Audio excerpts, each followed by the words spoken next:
Brodes Media. Here's what it looks like between the coordinators. Brian Johnson seems to be a lock at OC. I heard Adam Schefter say around the league he's very well respected and would be an OC elsewhere, if not in Philadelphia. Yeah, I'm super excited about what he brings to the table. His relationship with Jalen Hurts is strong, and it goes a long ways back to Jalen Hurts' father and playing football. Brian Johnson playing football. The family's super close as a unit, and watching them kind of have this opportunity to maybe be one in the same, if you will, is exciting. Now the question becomes, how does Nick Sirianni handle this? Is he going to be the play caller, or is he going to be CEO? We've seen him be the play caller before, then he gave off those duties to Shane, and Shane had a real feel for the game. Shane had an awesome touch on a lot. Still Nick Sirianni's offense, but during the process of the game, Shane was really on the money. I like Nick, though, in this role of not play calling.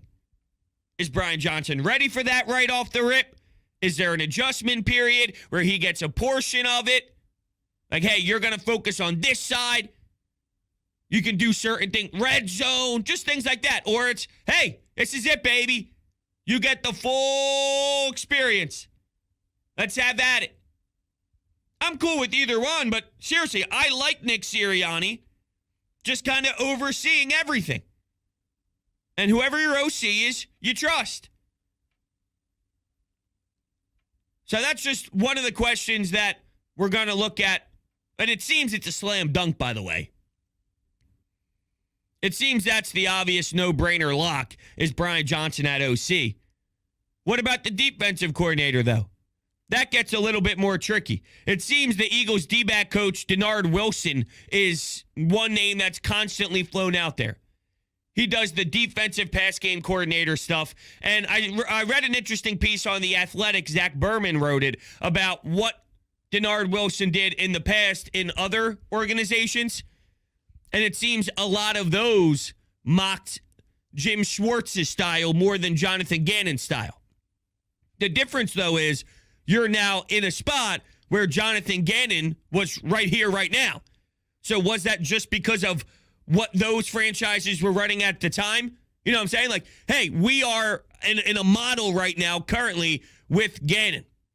We're going to try and duplicate that. My thing is, I want tweaks. I don't hate everything Gannon did. I didn't despise everything Gannon did, but there's a problem. And other teams have seen now that there is a problem. Bieniemy going back to the Jags game, watching motion, watching certain plays. And then there's all these Jonathan Gannon supporters saying, well, on this he sent the blitz, on this it's not his fault. It's his fault. It's his fault. Jonathan Gannon gets abused with this philosophy. Whether you like it or not, it's real. There's no way in hell. Look, there's a lot that Gannon does deserve credit for. And if he does 9 things well, but there's one thing wrong that he does that irritates, here's the problem. That one flaw is death. And until you fix that, you're going to get carved up. I'm sorry, but if I date back to last season and I see Derek Carr kill you, historically, the same guy that can't even have a job right now is historically killing you. Andy Dalton doesn't miss a pass for the entire first half until the last throw with 20 seconds, 30 seconds to go. It's impossible to succeed if these style of quarterbacks can do that to you. Herbert did the same. It was ridiculous. And then you go to the second half. Complete. 9 straight completions and a touchdown. Oh, what do you know? There's one incomplete. Complete. Straight. It happens way too much. And the first year it happened, it was with bad defensive players. Nate Gary and some others. Fine. There's too much talent for this to happen on this team. And I don't like the excuse that, well, what are you going to do? It's Pat Mahomes and it's Andy Reid. It's the best offensive unit ever. What are you supposed to do? So what, I'm supposed to sit here and say, it's fine? It's fine? Just get pantsed? Do something. Your job is to figure it out. And if you have zero answers, I have to hold you accountable. I can't just say, well, what are you going to do? You can't get a stop, one stop, one stop, one stop. I'm asking for one stop. The Cincinnati Bengals figured it out. Every time they touch the ball, they can't score in the second half. Sorry, I have a bar. Right? Answer it. Andy Reid has lost before. Pat Mahomes. Okay, if that means Pat Mahomes has to win every Super Bowl. Every Super Bowl for the rest of time. At least for the next 5, 6, 7 years. Because no one's allowed to figure out Andy Reid and Pat Mahomes. So they better win every single season. And here's another thing for the Gannon supporters out there. You better make sure next year's dominant then. They're not going to have 78 sacks. They're not going to have 70 sacks in the regular season. I don't know if they're going to have the same level of talent on the defense. I think they'll have a very strong defense.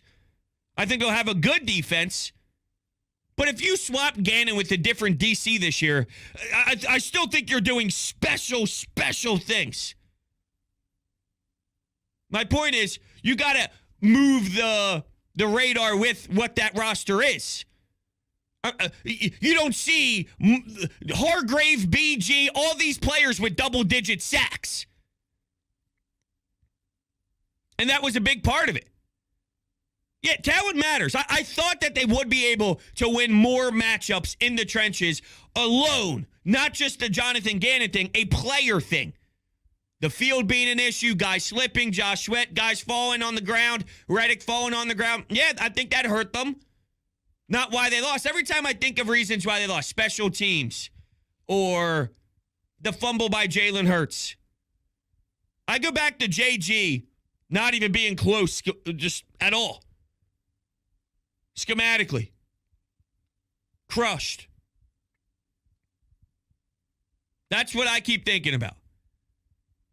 But yeah, individual players, miscommunication, there's a lot of it. But if there's that much miscue, whether it's Slay trying to do something, even the play where James Bradbury had the hold, if you go back and look, 3 seconds before the snap, he's screaming at people, he's doing it.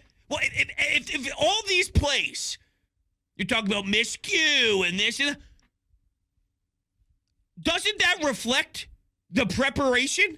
Doesn't that reflect? See, like, to me, if Bieniemy's going back to watching how they're so confused on the motion, how this opens up, it's on you then to know that that is something that can hurt you. That's part of it.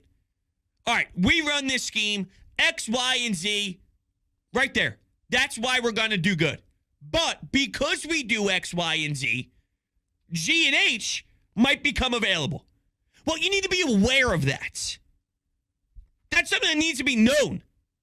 These are our strengths. These are our weaknesses. This is what we succeed in. But if we do it, that means this area is something the other team can take advantage of. What do we do if that's the case? How do we counter that?